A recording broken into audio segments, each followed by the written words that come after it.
Well, good afternoon. It's good to see everyone back in the game week. Thought we had a productive bye week, work week, which we call it. So many things we needed to get accomplished from continuing to develop this football program and our mentality, our style of play, our toughness, our overall execution, our fundamentals, our fine attention to details, but also getting our health back. And, you know, when you've been through a grind like we've been through, you know, there's only so much you can do to getting your health back. But, you know, also I thought our players need a little break as well mentally to be able to get away for a little bit. And they came back yesterday, and we had a short, brief practice, and I liked what I saw. So, again, I thought we accomplished some things as we continue to grow and elevate our football program with the bye week, and looking forward to getting back into competition. Play another very talented football team that's coming in here with a tremendous amount of confidence, and very rightfully so. Very, very good football team. And when I watch them defensively, first thing that comes to my mind is their effort, their overall strain, their physicality, but really, really talented in the back end of their defense. And, you know, we played against a number of these individuals a couple years ago in the Liberty Bowl. And so very, very good secondary, very, very impressed, very well coached. And then offensively do some things schematically that challenge you. They challenge, again, your eye discipline, you know, with the, you know, whatever you want to call it, the Wildcat sets. Jerron Seymour is playing at a very, very high level, and have a ton of respect for the Seymours.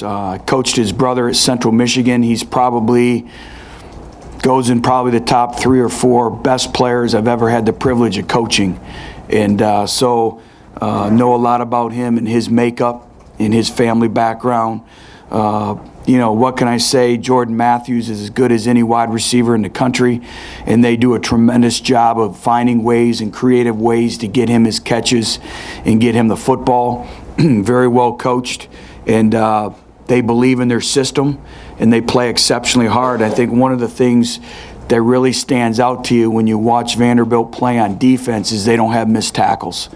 You know, again, and I think it's a byproduct of running to the football, the effort, but their back end is very, very talented. And again, they don't give up big plays.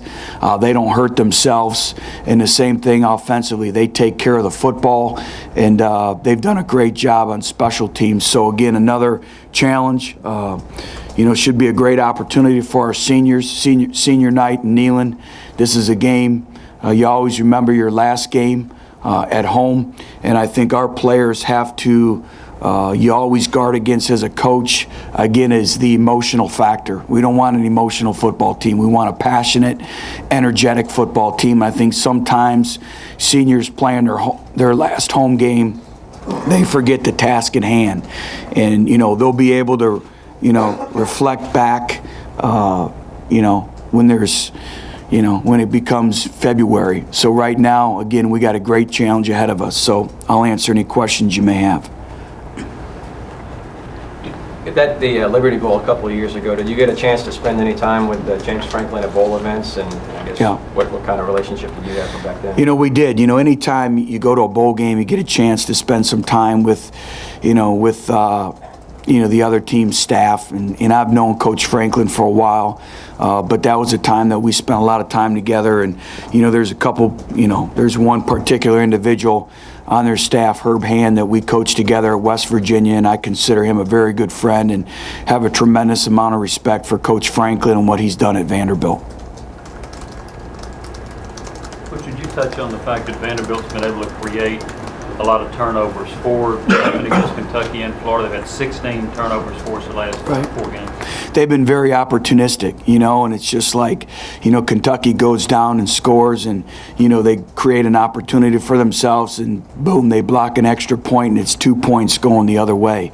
And, you know, generating turnovers, especially in terms of fumbles, it usually is created by physicality, you know, the overall physicality of your style of play. And again, they give great effort. Their secondary are sure tacklers. They're physical, they're aggressive, and I think you see that. And then they've done a great job down the stretch of really turning those turnovers into points and scoring touchdowns. I know the depth chart doesn't necessarily mean anything, but Riley Ferguson is officially number 2, but if there were a short-term injury or something where Dobbs had to leave for a short amount of time, is it fair to say that Peterman would be the first one in, just based on the red shirt? As of right now, based on where we're at, and obviously you always take into consideration the circumstances by which they occur, but if it was, a couple plays, or the question that you guys ask me every week, if Josh Helmet comes off, who's the quarterback, it would be Nate Peterman. And Nate continues to progress. He's I would say he's probably about 98% back to full strength, so he would be the quarterback.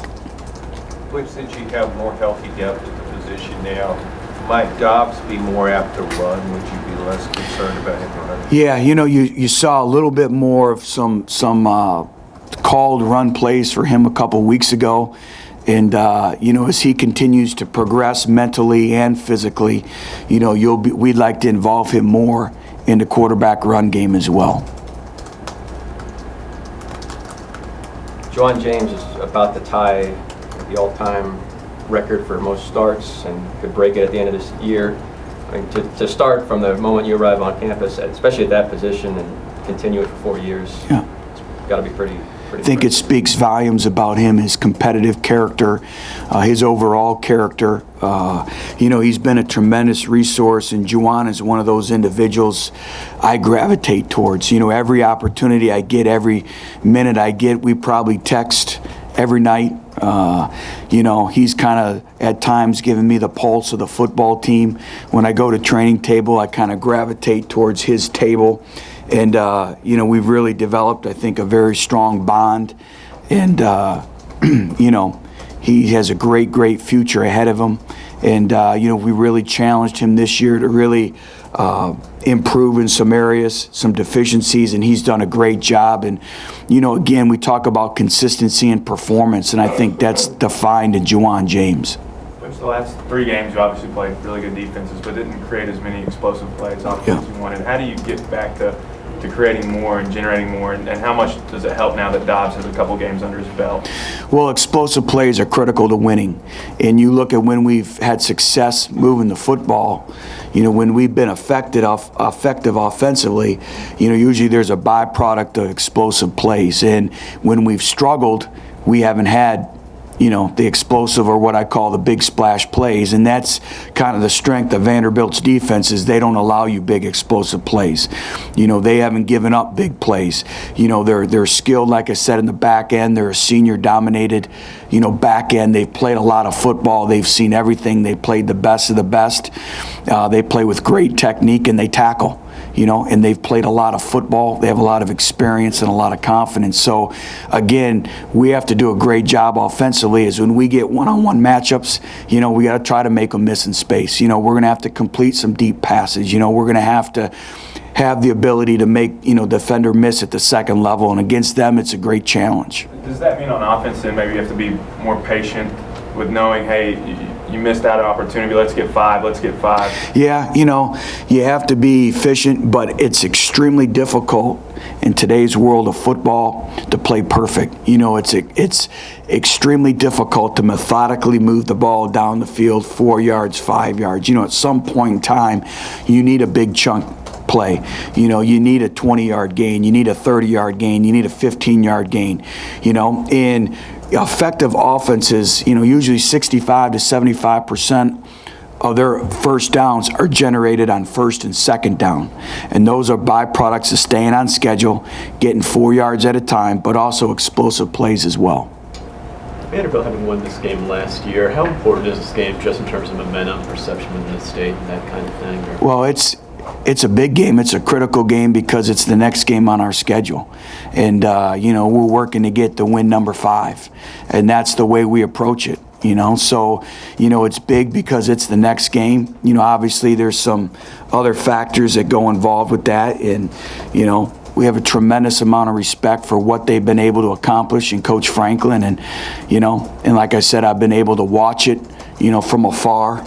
I've been able to compete against them and have some friends on that staff. So, but for us, it's just, it's another opportunity to compete and go out there and work to play our best football game, which we have yet to play to date. And they're a good football team. What's you kind of touched earlier about the seniors being their final home game? You sit down with them and give them kind of a message to control the emotions, and how difficult do you expect that to be for some? I do. That's part of your job as a football coach, to make sure that your team is mentally and physically prepared. And we talked about the mental conditioning aspect of it. And, you're dealing with human emotions, and these seniors have been through a lot. I talk to them all the time, about their experiences here. Some good, some bad, some indifferent, But it's been a resilient group of young men, and they've been through a lot. But like I told them, they're laying the foundation for the future successes of Tennessee football. So again, we'll talk about it.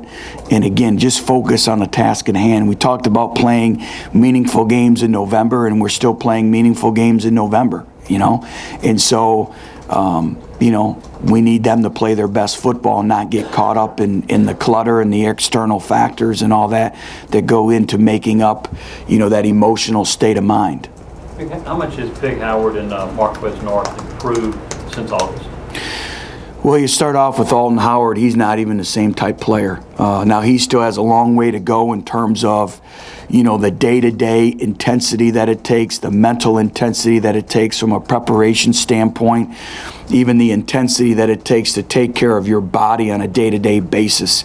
That 8 hours of sleep, the drinking of water, getting the fluids in your system, getting the extra treatments, not just showing up to the training room when you're injured. We talk about preventive medicine, and that's maturation, and that's what we demand, that's what we expect in our football program. But, just the little nuances, the small details, the technical details of playing winning football at the receiver position, I think Alton continues to get better and better. And, Marquez North, again, same thing. He was basically a high school running back coming in here.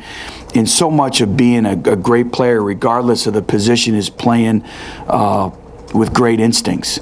We've really had to work on that. But, the games we've won, both individuals, especially Marquez, has really stepped up and made some big plays for us. So I've been very, very encouraged about both their development.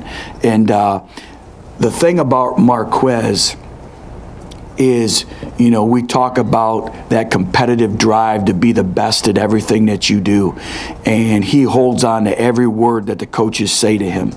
And he wants to be the very best at everything that he does. And, he takes the hard critiques, he just wants to know. And he puts more probably stress and pressure on himself than anyone to do well. And when you have an individual like that wants to be great, he can accomplish anything he puts his mind to it. So I've been very encouraged by both individuals.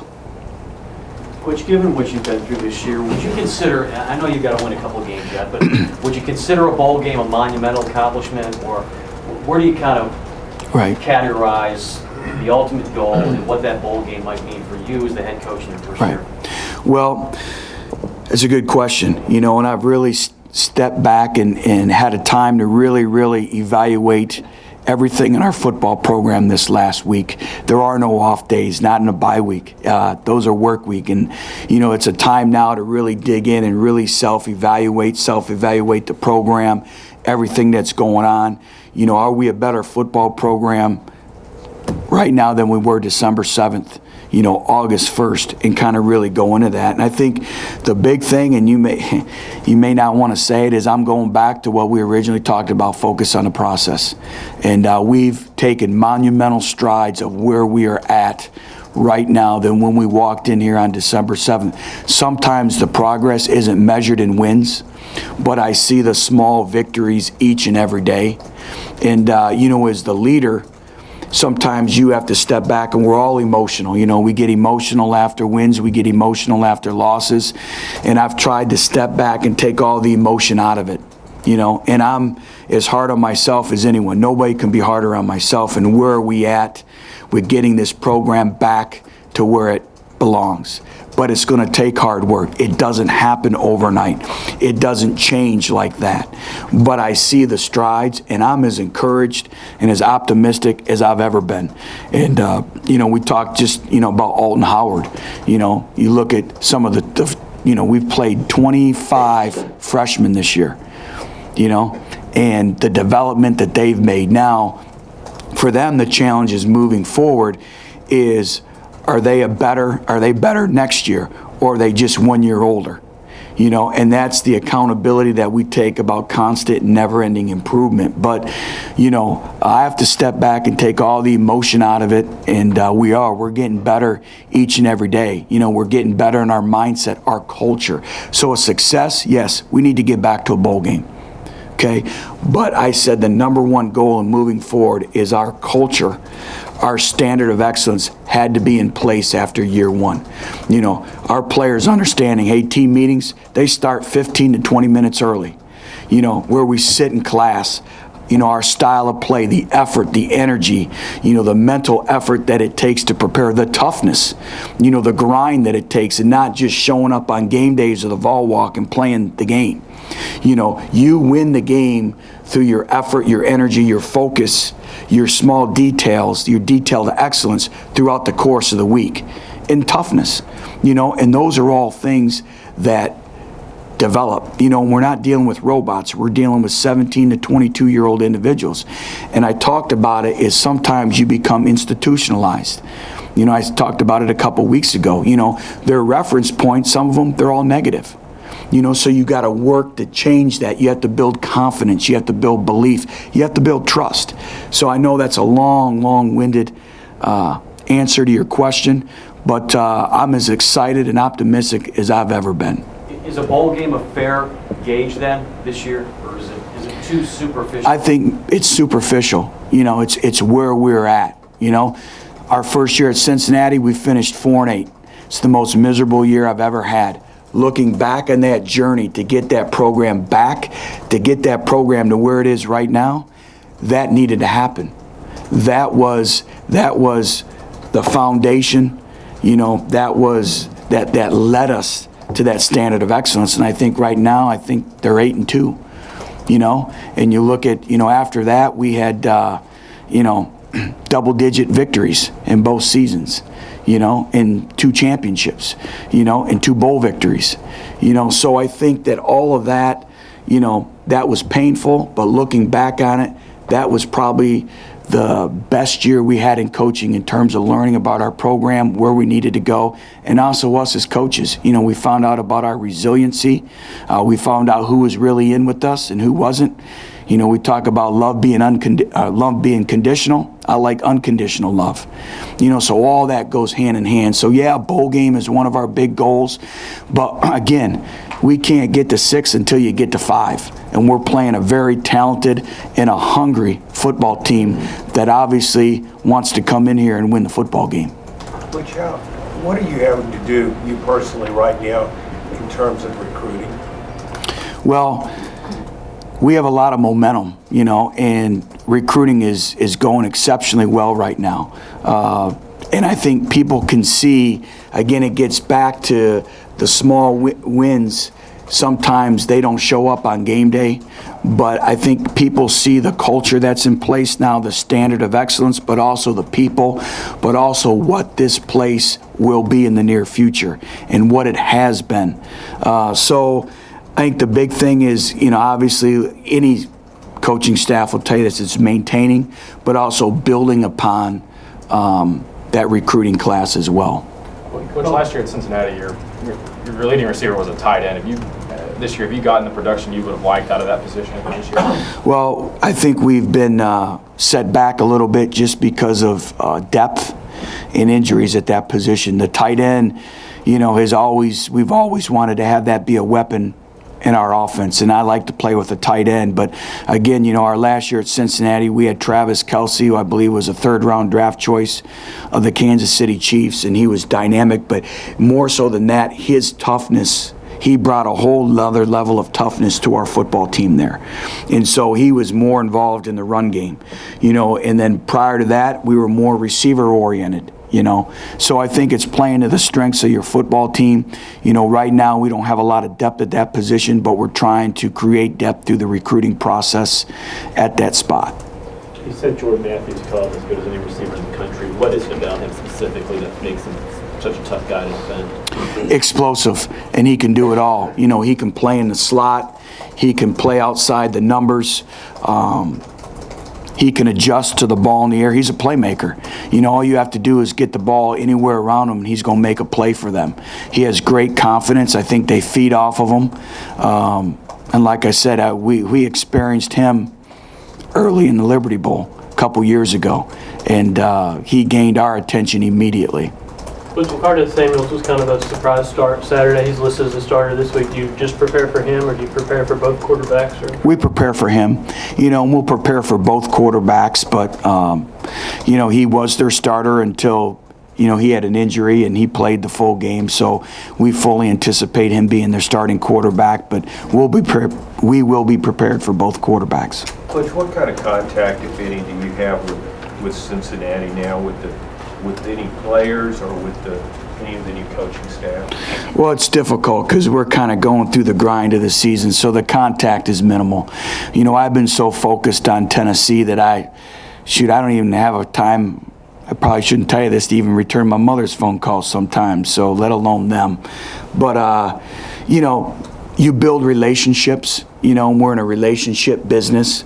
So, there's a lot of support personnel and people there that you forge relationships and mutual respect that will call me and leave a message or text message, or, I'll get messages, periodically. So, but like I said, all my effort and focus has been on Tennessee and, trying to make this the best football program and best football team we can possibly be at this stage of the game. Which what needs to happen for your defensive front to get back to being more productive than what they've been the last 2 or 3 weeks? I think explosiveness of coming off the football, playing with technique, using our hands more, and the effort and the strain. And, we've really been set back in terms of our overall rotation and our depth of the position. So now we have individuals playing more snaps, more repetitions than they have in the past. So we talk about owning your conditioning. But I just think the overall relentlessness, the mindset, the swarming to the football, most sacks occur on second and third efforts. So I think just going back to the fine details, holding your point. There's a number of times we put stress in our entire defense because we've been a gap short because our 3 technique doesn't hold his gap, doesn't strain to get off a block. So just the overall effort and intensity that we talk about each and every day in our program. Coach, in the back end, where are you with, I know Riyad's gotten a little bit more action the last couple of weeks, and then Malik Foreman, where are they in their development right now? Pretty much the same, the individual who continues to grow and get better and better is Cam Sutton. For a true freshman, and obviously he's going to be challenged again Saturday with another great challenge and another great wide receiver. But just his overall maturity, his overall confidence has really been great to see, and really excited, for what he brings to the back end of our defense. I think going into this week, you're 9-1 coming out of an open day. What do you use the same formula every time, or why do you think you're that successful? What constitutes? I think just been fortunate. We try to me, no 2 bye weeks are ever the same. I think, for me personally, I always step back and say, okay, what does this particular team need? Our bye week at Cincinnati or our bye week earlier in the year may have been different than this bye week just based on what this football team needs, and it's a chance to go back and redefine the small details, hold everyone accountable, and it's a balancing act of where you're at in your football program, how much hitting you do, how much practice time, how much film study, how much lifting of getting bigger and stronger. So I just think, it's been trying to really look at what that particular team needs at that particular moment in time. Was giving Tiny those maintenance days last week just part of trying to have your Yes. pulse on what the team needs? Yeah, Tiny's played a ton of football for us, and he practiced every rep yesterday, and he'll be in there all this week. But again, just, the grind. We've played such a grueling schedule, and the level of competition, it takes its toll on you mentally and physically. So to be able to go back and get the extra treatments, get your extra time in the weight room, get your body back, get your mind back, I thought was big, not only for Tiny, but our entire football team. Marlon Walls play against, when he played against Vanderbilt? Yeah, we fully anticipate him. He was out with injury last week and again, the previous game.